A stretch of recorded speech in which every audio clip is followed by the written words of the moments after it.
नमस्कार साथियों। तो आज हम लोग उपन्यास के उद्भव और विकास के बारे में पढ़ेंगे। हम लोग चूँकि हिंदी साहित्य पढ़ रहे हैं तो हिंदी उपन्यास के उद्भव और विकास के बारे में पढ़ेंगे। तो देखिए, जो उपन्यास है या कोई भी विधा है, ठीक है, तो एक समय होता है तो जब से वह लिखना प्रारंभ किया गया उस विधा के बारे में और आज तक उस विधा के बारे में लिखा जा रहा है, ठीक है। तो ये जो पूरा समय हुआ, ठीक है, इसको हम लोग क्या करते हैं, इसको जो साहित्यकार होते हैं वे युगों में विभाजित कर देते हैं। अब जैसे ये जो उपन्यास का उद्भव और विकास है, इससे काफ़ी प्रश्न पूछे गए हैं आपकी परीक्षा में। ये कुछ कुल मिला के 5 प्रश्न हैं जो अगर देखा जाए तो हिंदी उपन्यास के उद्भव और विकास पर प्रकाश डालिए, ये प्रमुख प्रश्न होगा। और इसके अंतर्गत ही प्रेमचंद पूर्व हिंदी उपन्यास की विकास यात्रा पर प्रकाश डालिए, प्रेमचंदोत्तर हिंदी उपन्यास के विकास पर प्रकाश डालिए, या प्रेमचंद युगीन हिंदी उपन्यास के विकास का परिचय दीजिए। ये तीनों प्रश्न जो हैं वो तीसरे ही प्रश्न में समाहित हो जाएंगे। तो मैं जैसे कि ये जो अलग अलग प्रश्न हैं, ये तीनों अलग अलग जो एक युग को जो एक उपन्यास के समय है, ठीक है, उसको 3 युगों में बांटा गया है। ये तीनों युगों को अलग अलग मैं विस्तृत रूप से समझा दूंगा। तो पहला प्रश्न हो जाएगा, प्रेमचंद पूर्व हिंदी उपन्यास की विकास यात्रा पर प्रकाश डालिए।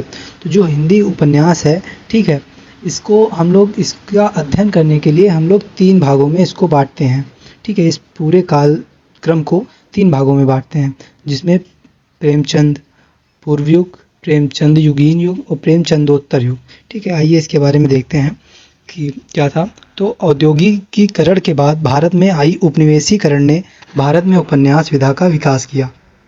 यह प्रथम बार बांग्ला और फिर उसके बाद हिंदी में विकसित हुई। जब औद्योगिकीकरण हुआ, ठीक है, और जब उपनिवेश भारत में आने लगे तो ये जो उपन्यास विधा है, इसको इंग्लिश में नोवेल कहते हैं।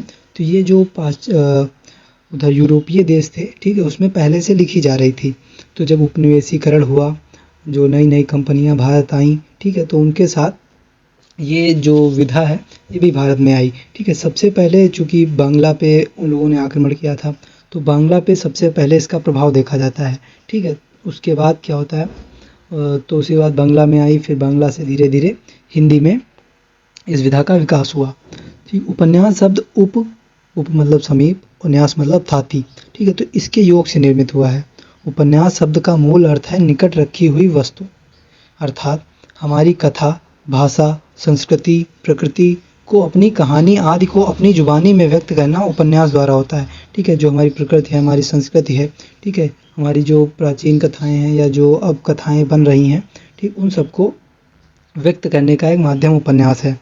इसलिए प्रेमचंद ने उसकी परिभाषा देते हुए कहा है कि मैं उपन्यास को मानव जीवन का चित्र मात्र समझता हूँ। मानव चरित्र पर प्रकाश डालना और उसके रहस्यों को खोलना ही उपन्यास का मूल तत्व है।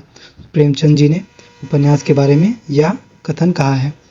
भारत में कथा आख्यान की परंपरा बड़ी प्राचीन है, परंतु उपन्यास नवीन या नूतनता के अर्थ में आधुनिक है, ठीक। हम लोगों में जो कथाएं हैं ये सब बहुत प्राचीन काल से चल रही हैं, पर ये कथा और उपन्यास में बहुत अंतर है, ठीक। तो उपन्यास एकदम नवीन विधा है आज के परिप्रेक्ष्य में देखें तो, और इसका उदय यूरोप में हुआ है, जैसा मैंने पहले बता ही दिया है। इसका प्रभाव बांग्ला से हिंदी में आया 19वीं शताब्दी के प्रारंभ में, नवजागरण के कालखंड में, ठीक है। तो इस समय बांग्ला पर प्रभाव पड़ा 19वीं शताब्दी के प्रारंभ में। सन 1877 ईस्वी को श्रद्धाराम फुलौरी ने भागवती एक उपन्यास है का लेखन किया, ठीक है, जो आचार्य रामचंद्र शुक्ल हैं। अंग्रेजी ढंग का पहला मौलिक उपन्यास पर देखिए, जो 1877 ईस्वी में श्रद्धाराम फुलौरी एक लेखक हैं, उन्होंने भागवती नामक उपन्यास का लेखन किया, किंतु जो आचार्य रामचंद्र शुक्ल जी हैं, उन्होंने इसको मौलिक उपन्यास ना मानकर जो लाला श्री निवास दास जी हैं, उनके द्वारा एक उपन्यास लिखा गया परीक्षा गुरु सन 1882 ईस्वी में, ठीक है। तो उसको आचार्य रामचंद्र शुक्ल जी अंग्रेजी ढंग का, मतलब जो चूँकि अंग्रेजी में ही लिखा जा रहा था, तो जिस हिसाब से अंग्रेजी का जो उपन्यास होता है, जो उसका फॉर्मेट होता है, उसके हिसाब से जो पहला मौलिक उपन्यास आचार्य रामचंद्र शुक्ल जी ने माना, वो श्रीनिवास जी द्वारा रचित परीक्षा गुरु है। यही मत स्वीकार भी किया जाता है। प्रेमचंद, जैसे हम लोगों ने कहानी के विकास के बारे में पढ़ा था, तब उसमें प्रेमचंद जी के ही आधार पर 3 चरणों में इस विकास को देखा था। ठीक है, उसी प्रकार प्रेमचंद जी उपन्यास सम्राट भी थे। उन्होंने उपन्यास विधा में काफ़ी भूमिका निभाई, उपन्यास के विकास में काफ़ी अहम भूमिका निभाई। ठीक है, तो उनके आधार पर ही इसको 3 चरणों में विभाजित किया गया है इस युग को। पहला है प्रेमचंद पूर्व युग। अब इस युग में देखिए हम लोग इसको कैसे इस प्रश्नों को कैसे हल करते हैं ये देख लीजिए। जैसे कोई भी युग हुआ, ठीक, तो इस युग में किस प्रकार के उपन्यास लिखे गए, किस लेखक ने लिखा और इस युग के कौन से प्रमुख लेखक हुए। ठीक है, ये सभी ही बातों का इस प्रश्न में समावेश कर दिया जाता है। ठीक, उसी के आधार पे या उत्तर हम लोग लिखेंगे। तो पहला युग हो जाएगा प्रेमचंद पूर्व युग। तो इस युग में किस प्रकार के किस प्रकार के उपन्यास लिखे गए, ठीक है, उसी बारे में और इसमें किस किस लेखक ने योगदान दिया इसके बारे में ही देखेंगे। तो प्रेमचंद पूर्व युग को सामान्यतः 1877 से 1928 ईस्वी तक मानते हैं। प्रेमचंद पूर्व युग को कुछ विद्वानों ने भारतेंद्र युग के नाम से अभिहित किया है।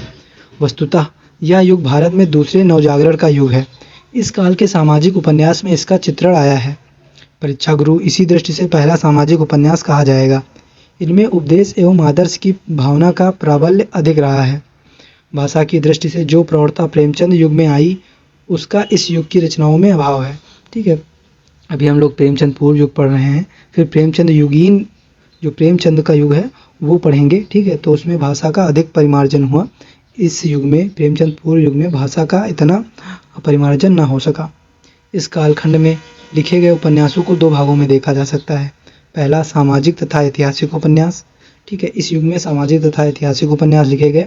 और दूसरा है तिलस्मी, जासूसी तथा अद्भुत उपन्यास भी इसमें लिखे गए। और पहला है सामाजिक और ऐतिहासिक उपन्यास। अंग्रेजी ढंग का हिंदी का प्रथम मौलिक सामाजिक उपन्यास परीक्षा गुरु सन 1822 ईस्वी में लाला श्रीनिवास जी द्वारा लिखा गया। वस्तुतः बांग्ला के समान ही हिंदी में भी समाज की आलोचना के रूप में उपन्यास का प्रवर्तन हुआ है। जो उपन्यास लिखे जाते थे उनमें समाज में जो व्याप्त था उसकी आलोचना के रूप में उपन्यास लिखे जाते थे, किंतु बाद में मनोरंजन आदि भाव इसमें बढ़ते गए। फिर उसके बाद धीरे धीरे इसमें मनोरंजन आदि सामग्रियों का जो आदि सामग्रियाँ बढ़ीं, जिससे ये मनोरंजन परक उपन्यास कहलाने लगे थे। फिर भी उपन्यास की मूल प्रवृत्ति मात्र सामाजिक आलोचन की ही रही है। इस श्रेणी के लेखकों में श्रद्धाराम फुलौरी, यहाँ गलत है, फुलौरी होगा, का भाग्यवती, लाला श्रीनिवास दास का परीक्षा गुरु, बालकृष्ण भट्ट का नूतन ब्रह्मचारी, ये जो सिंगल इन्वर्टेड कॉमा में है, ये सभी उपन्यास के नाम हैं। ठीक है, जैसे बालकृष्ण भट्ट जी लेखक जो हैं उन्होंने नूतन ब्रह्मचारी लिखा। राधा कृष्ण दास का निसहाय हिंदू, अयोध्या सिंह उपाध्याय हरिऔध ने जैसे अधकिला फूल उपन्यास लिखा, ठेठ हिंदी का ठाठ। ठीक है, तो ये सारे जो महत्वपूर्ण सामाजिक उपन्यास इस काल में लिखे गए। नवजागरण के दोनों पक्षों का चित्रण इन उपन्यासों में हुआ। एक सनातनी दृष्टिकोण और दूसरा सुधारवादी, देवरानी जेठानी आदि में, तो ये उपन्यास हैं। ठीक है, तो जो इन उपन्यासों में जो सामाजिक एक दृष्टिकोण रहा, जो सुधारवादी एक दृष्टिकोण रहा, वो हम लोगों को देखने को मिलता है। जैसे एक उपन्यास है देवरानी जेठानी। ठीक है, तो ऐसे कई उपन्यासों में स्त्री सुधार, बाल विवाह विरोध, स्त्रियों का झगड़ालू स्वभाव, अंधविश्वास और उपदेश की भरमार आदि इनकी विशेषता है। ठीक है, तो ऐसे उपन्यासों में ये सब हमें देखने को मिलता था। अतः यह कहा जा सकता है कि सुधार की भावना से प्रेरित सामाजिक उपन्यासों का लेखन इस काल में किया गया। ठीक है, तो ऐसे निबंध इस काल में लिखे गए। फिर ऐतिहासिक उपन्यास, सामाजिक उपन्यास के बारे में हम लोगों ने देख लिया। अब है ऐतिहासिक उपन्यास। प्रेमचंद पूर्व काल में लिखे हिंदी उपन्यासों का मुख्य विषय सामाजिक घटनात्मक ही रहा है, परंतु कुछ महत्वपूर्ण ऐतिहासिक उपन्यासों का लेखन भी किया गया है। हिंदी के प्रथम मौलिक ऐतिहासिक उपन्यासकार किशोरीलाल गोस्वामी ने तारा व सत्रकुल कमलिनी, सुल्ताना रजिया बेगम व रंगमहल में हालाहल, कानन कुसुम व मस्तानी भी एक उपन्यास है। ठीक है, तो ये किशोरीलाल गोस्वामी जी ने इतने सारे उपन्यास लिखे हैं। यह सच्चाई ही उपन्यास के महत्व को अंकित करती है। ठीक है, तो ये सारे जो उपन्यास हैं वे इतिहास के ऊपर आधारित हैं। इस उपन्यास में कल्पना कम, ऐतिहासिकता अधिक है। यह सच्चाई ही उपन्यास के महत्व को अंकित करती है। किशोरीलाल गोस्वामी उस समय के अन्य सामाजिक नेताओं के समान देश की अधोगति का कारण खोजते खोजते मध्य युग तक पहुँचे और इस्लामी शासन के विकारों को देखकर स्वयं भी आश्चर्यचकित हो गए और पाठक को भी उनसे सावधान करने लगे। यही कारण है कि वे इस्लामी संस्कृति का चित्रण सफलतापूर्वक नहीं कर पाए हैं। गुलबहार, रजिया बेगम आदि उपन्यास मुस्लिम शासन काल से संबंधित हैं। अन्य उपन्यासकारों में महत्वपूर्ण हैं मथुरा प्रसाद शर्मा, ठीक है, इनका उपन्यास है नूरजहां बेगम व जहांगीर। जयराम दास गुप्त का उपन्यास है नवाबी फरिस्तान व वाजिद अली शाह, कश्मीर पतन, रोशन आरा, रंग में भंग और माया रानी, ठीक है। इसी प्रकार इनके जो ये कुछ महत्वपूर्ण लेखक हो जाएंगे और उनकी रचनाएं हैं जो इस युग में लिखी गई। इस युग के ऐतिहासिक उपन्यासों में उपदेशात्मकता, आदर्शात्मक, मनोरंजन की प्रधानता रही है, ठीक है। अब जो हो जाएगा एक और तिलस्मी, जासूसी, अद्भुत उपन्यास, ठीक है, ये दूसरा हो जाएगा। पहला था सामाजिक ऐतिहासिक उपन्यास इसमें लिखे गए और दूसरा हो जाएगा तिलस्मी, जासूसी और अद्भुत उपन्यास भी इस युग में लिखे गए। तिलस्म शब्द का हिंदी में अर्थ है इंद्रजाल, जादू, अलौकिक कारनामे, ठीक है। श्री ब्रजरत्न दास के अनुसार आश्चर्यजनक कल्पना जो दिखलाई ना पड़े, ऐसे उपन्यास रहस्य एवं रोमांच से भरे होते हैं, जिनमें प्रेम कथानक भी अत्यंत मनोरंजक, कौतूहलजनक, रोचक बन जाते हैं। हिंदी में तिलस्मी अय्यारी उपन्यासों के जनक बाबू देवकीनंदन खत्री माने जाते हैं। इस प्रकार के जो उपन्यास लिखे गए तिलस्मी, उसके जो जनक हैं वो देवकीनंदन खत्री जी माने जाते हैं। इन्होंने चंद्रकांता एक उपन्यास है उसका लेखन किया। इसकी सफलता को देखकर चंद्रकांता संतति के 24 भाग लिखे। एक और जब चंद्रकांता इनका उपन्यास सफल हो गया तो इन्होंने एक और उपन्यास लिखा जिसका नाम चंद्रकांता संतति है, ठीक है। उसके 24 भाग लिखे। दिन दूनी रात चौगुनी की तरह इनकी लोकप्रियता भी बढ़ी। कई हिंदी भाषियों ने इन्हीं उपन्यासों को पढ़ने हेतु हिंदी सीख ली, ठीक है। ऐसा प्रभाव रहा इनकी रचनाओं का। बाद में भूतनाथ का सृजन किया। भूतनाथ उपन्यास भी इन्होंने ही लिखा। देवकीनंदन खत्री के अन्य उपन्यासों में काजर की कोठरी, कुसुम कुमारी, वीरेंद्र वीर आदि प्रसिद्ध हैं। पाठकों की कौतूहल वृत्ति को जगाकर उसे उसके जादुई मोह में बांधे रखकर उनका मनोरंजन देवकीनंदन खत्री जी ने किया है। फिर अब इसी युग में जासूसी उपन्यास भी लिखे गए। तिलस्मी अय्यारी से अलग किस्म के जासूसी उपन्यास लेकर गोपाल राम गहमरी ने हिंदी में धूम मचा दी, ठीक है। जासूसी जो उपन्यास लिखे वो गोपाल राम गहमरी इसके प्रसिद्ध हैं, लेखक हैं। इनके अनुदित प्रकाशित मौलिक तथा जासूसी कथा पुस्तकों की संख्या लगभग 200 है, ठीक है। 200 इन्होंने कथा पुस्तकें लिखी हैं, जिनमें से 100 मौलिक मानी जाती हैं। अद्भुत लाश, गुप्तचर, बेकसूर की फांसी, सरकारी लाश, किले में खून आदि इनकी प्रसिद्ध जासूसी उपन्यास हैं। किशोरी लाल गोस्वामी के भी जिंदे की लाश, तिलस्मी, शीश महल, लीलावती, याकूती तख्ती उल्लेखनीय उपन्यास हैं। किशोरी लाल गोस्वामी जी ने भी जासूसी उपन्यास लिखे, जिनमें ये उनके कुछ प्रमुख उपन्यास हैं। गहमरी की परंपरा में राम प्रसाद लाल, जयराम दास गुप्त, रामलाल वर्मा आदि आते हैं। राम प्रसाद लाल का हम्माद का मुर्दा, हसीना उर्फ सलीमा, जयराम दास गुप्त के काला चंद या सौतेली माँ तथा लंगड़ा खूनी, रामलाल वर्मा के चालाक चोर, घटनाचक, जासूस के घर खून, जासूसी कुत्ता, 80,000 की चोरी आदि उपन्यास लिखे हैं, ठीक है। तो ये कुछ प्रमुख लेखक और उनके उपन्यास हो जाएंगे। अब एक है अद्भुत उपन्यास। अद्भुत उपन्यास भी इसी युग में लिखा गया। ऐसे उपन्यासकारों में किशोरी लाल गोस्वामी का खूनी औरत का 7 खून, निहाल चंद वर्मा का प्रेम का फल अथवा मिस जौहरा, पंडित विट्ठल दास नागर का किस्मत का खेल, प्रेम विलास शर्मा का प्रेम माधुरी व आनंद का तंद, ठीक है। ये यहाँ पे शायद ये मिसप्रिंट हो गया है, तो यहाँ प्रेम विलास शर्मा का प्रेम माधुरी एक उपन्यास हो जाएगा, आदि उल्लेखनीय हैं।